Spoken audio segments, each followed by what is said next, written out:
दोस्तों Jayaprakash power ventures limited की बात करें तो स्टॉक के अंदर आज काफ़ी बड़ी गिरावट हुई है। अब इस गिरावट के बीच में जो एफआई और डीआई का रुझान निकल कर आया है वो बहुत ज़्यादा चौंकाने वाला है। यानी ये जो भले बाजार में ज़बरदस्त गिरावट हुई हो, लेकिन एफआई डीआई इस गिरावट का फायदा उठा के ज़बरदस्त खरीदारी कर रहे हैं।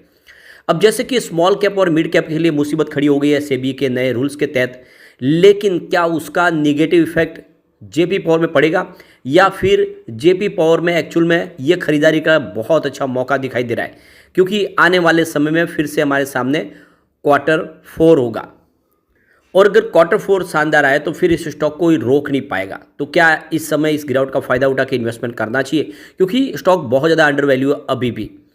तो यहाँ पे इन सारी बातों को समझेंगे और इसका रिटर्न कैसा रहा है दूसरी कंपनियों के मुकाबले उसको भी जानने की कोशिश करेंगे। लेकिन फ्रेंड, उससे पहले अगर आप पहली बार हमारे चैनल पे आए तो चैनल को सब्सक्राइब कर दीजिए, एक बेल आइकॉन दबा दीजिए ताकि जब भी नया वीडियो बने पहला नोटिफिकेशन आपको मिले। वीडियो पसंद आए तो लाइक से जरूर कीजिए। चलो फ्रेंड्स, वीडियो स्टार्ट करते हैं। मैं हूँ आपका दोस्त एस बी दवे और हमारे अपने चैनल ऑनलाइन कमाई में आपका बहुत बहुत स्वागत है। तो सबसे पहले बाजार की बात कर ले। आज BSE सेंसेक्स 72,012 के स्तर पे क्लोजिंग दिए, जहाँ पे 736 पॉइंट की गिरावट थी, यानी 1.01% गिरा BSE सेंसेक्स। अब आप देख सकते हो कि इंट्राडे में जो गिरावट थी वो काफ़ी बड़ी है, उसमें कुछ रिकवरी देखने को नहीं मिली और आप देखो कि अंत में गिरावट भी बड़ी हुई है, लेकिन 71,933 का स्तर भी हमने देखा था इंट्राडे में। उस हिसाब से थोड़ी सी राहत ये रही कि क्लोजिंग 72,000 के ऊपर रही है। अब यहाँ पे निफ्टी एनर्जी की बात करें तो यहाँ पर भी गिरावट बहुत ज़बरदस्त थी। निफ्टी एनर्जी में 37,232 के स्तर पे क्लोजिंग दी है, जहाँ पे 593 पॉइंट की बड़ी गिरावट देखने को मिली है, यानी 1.57% गिरा निफ्टी एनर्जी। तो बाजार के मुकाबले भी आज एनर्जी सेक्टर बहुत ज़्यादा गिरावट की चपेट में आ गया। लेकिन उसके बावजूद भी अगर आप देखें तो जो एफआई का रुझान है वो बाजार को लेकर ज़बरदस्त पॉजिटिव दिखाई दिया। आज एफआईआई ने 16,839 करोड़ का फ्रेश इन्वेस्टमेंट किया, सामने 15,417 करोड़ की उन्होंने बिकवाली की। तो उनकी जो खरीदारी का आंकड़ा निकल के आ रहा है वो 1,421 करोड़ पॉजिटिव है। यानी आज इस गिरते बाजार में एफआई ने जम के खरीदारी की है, उन्होंने इस गिरावट का फ़ायदा उठाया। कल वैसे उन्होंने 2,051 करोड़ की बिकवाली की थी, आज उन्होंने खरीदारी की और इस महीने में उन्होंने 8,681 करोड़ का फ्रेश इन्वेस्टमेंट किया है। तो फिलहाल तो अभी वो बायर बने हुए, भले ही उस समय बिकवाली कल हुई बड़ी, लेकिन आज फिर से खरीदारी करके ये साबित कर दिया है कि अभी भी बाजार में एफआई इस लेवल पे खरीदारी करने को तैयार है। दूसरी तरफ अगर हम डीआई की बात करें तो डीआई ने आज तूफानी खरीदारी की है इस गिरावट का फायदा उठा के। आप देख लो कि 16,886 करोड़ का फ्रेश इन्वेस्टमेंट किया आज डीआई ने, सामने 9,437 करोड़ की उन्होंने बिकवाली की है।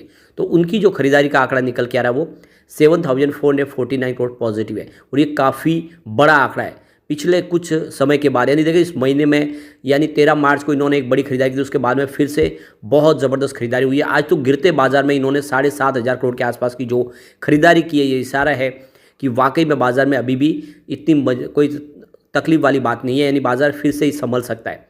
वैसे इस महीने में 37,756 करोड़ का फ्रेश इन्वेस्टमेंट डीआई की तरफ से हो गया, यानी इस बार ये पहली बार है कि मार्च महीने में एफआई डीआई दोनों ही बाजार में खरीदार है। तो ये चिंताजनक बात नहीं है, बाजार के लिए थोड़ी सी बाउंस बैक की संभावना बनती है। अब जेपी पावर की बात कर ले तो स्टॉक की शुरुआत हुई 15.70 पर, निगेटिव शुरुआत हुई, क्लोजिंग कल की 15.75 के आसपास थी। इंट्राडे में 15.70 का ही हाई है, लेकिन लो बना वो 15.10 का, तो स्टॉक नीचे आया। अंत में क्लोजिंग 15.15 के आसपास रही, जहाँ पे 3.81% की गिरावट देखने को मिली, लगभग 4% के आसपास की गिरावट है। अब इसकी परफॉर्मेंस को देखें तो 13 मार्च को स्टॉक 15.10 के आसपास था, जहाँ पे 5% का लोअर सर्किट लगा। 14 मार्च को देख सकते हो स्टॉक फिर से बाउंस बैक दिया, 15.60 के आसपास है, जहाँ पे 3.3% की तेजी बनी। 15 मार्च को स्टॉक फिर से थोड़ा सा दौड़ा, 16.20 पर पहुंच गया 3.8% की शानदार तेजी के साथ। लेकिन फिर 18 मार्च को स्टॉक के अंदर गिरावट हुई प्रॉफिट बुकिंग की वजह से, 15.75 के आसपास स्टॉक आया, जहाँ पे 2.8% की गिरावट हुई। और 19 मार्च की बात करें तो क्लोजिंग 15.10 के आसपास, जहाँ पे 4.1% की आज गिरावट हुई।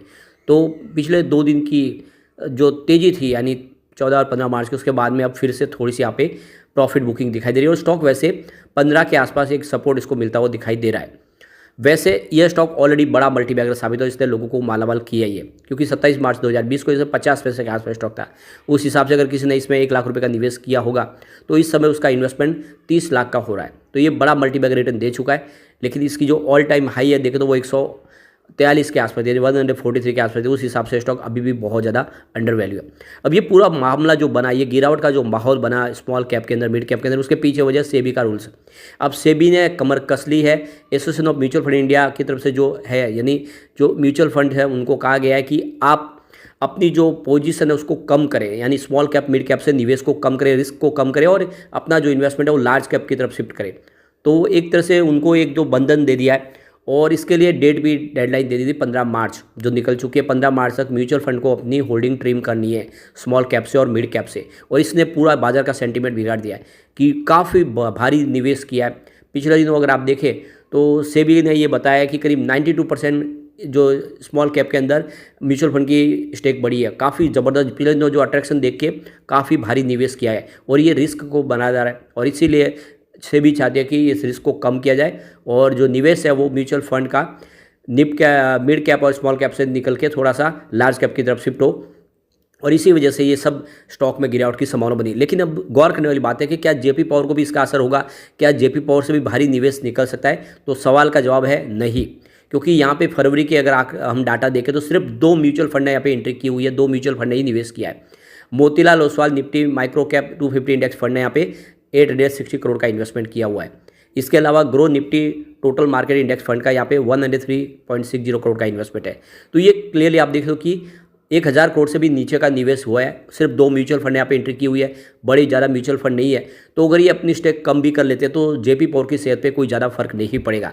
तो ये तो एक उस वजह से हो रहा है कि आपको पता होगा, कहावत है कि गेहूं के साथ घुन भी पीसता है, बिल्कुल वही हो रहा है जेपी पावर के साथ। लेकिन जेपी पावर में गिरावट की संभावना बिल्कुल नहीं दिख रही, क्योंकि उतना कोई म्यूचुअल फंड का निवेश नहीं है जो आने वाले समय कम होता वो दिखाई देगा।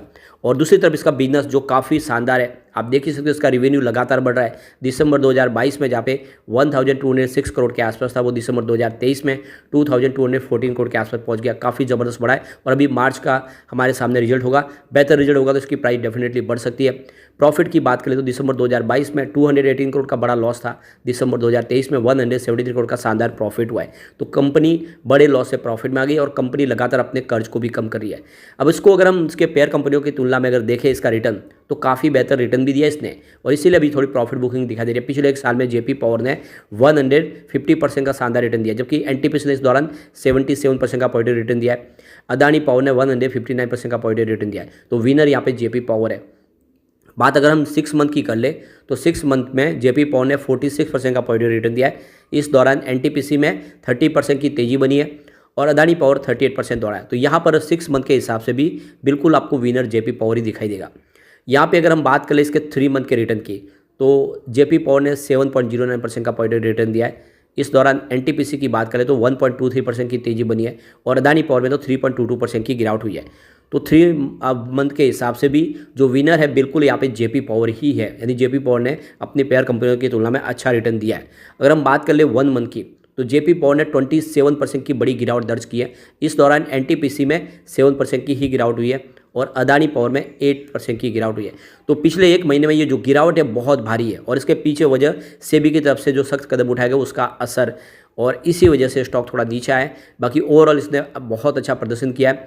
अब यहाँ पे 1 वीक के हिसाब से देखें वापस, तो जेपी पावर का जो रिटर्न है निगेटिव वो 5% है, जबकि एनटीपीसी में 9% की बड़ी गिरावट हुई है और अदानी पावर में 6% की गिरावट हुई है। तो पिछले 1 सप्ताह से गिरावट यहाँ पे थमती हुई दिखाई दे रही है। अब अपनी पेयर कंपनी की तुलना में इसका जो निगेटिव रिटर्न है वो कम है। इसका मतलब स्टॉक यहाँ से एक बाउंस बैक की तैयारी कर सकता है। ऐसे में लॉन्ग टर्म इन्वेस्टर के लिए अच्छा मौका है कि थोड़ा सा निवेश जरूर करें। रिस्की है क्योंकि पैनी स्टॉक है तो लिमिटेड ही निवेश करें, परंतु मुझे लग रहा है कि यह स्टॉक आने वाले समय एक अच्छा रिटर्न दे सकता है। लेकिन फ्रेंड, कोई भी इन्वेस्टमेंट करने से पहले अपने फाइनेंशियल एडवाइजर्स बड़े ले ले या अपना खुद का रिसर्च करें, क्योंकि मैंने वीडियो आपके एजुकेशनल पर्पज़ के लिए ही बनाया। वीडियो पसंद आए तो लाइक से जरूर कीजिए और चैनल को सब्सक्राइब कर दीजिए। Thank you friend.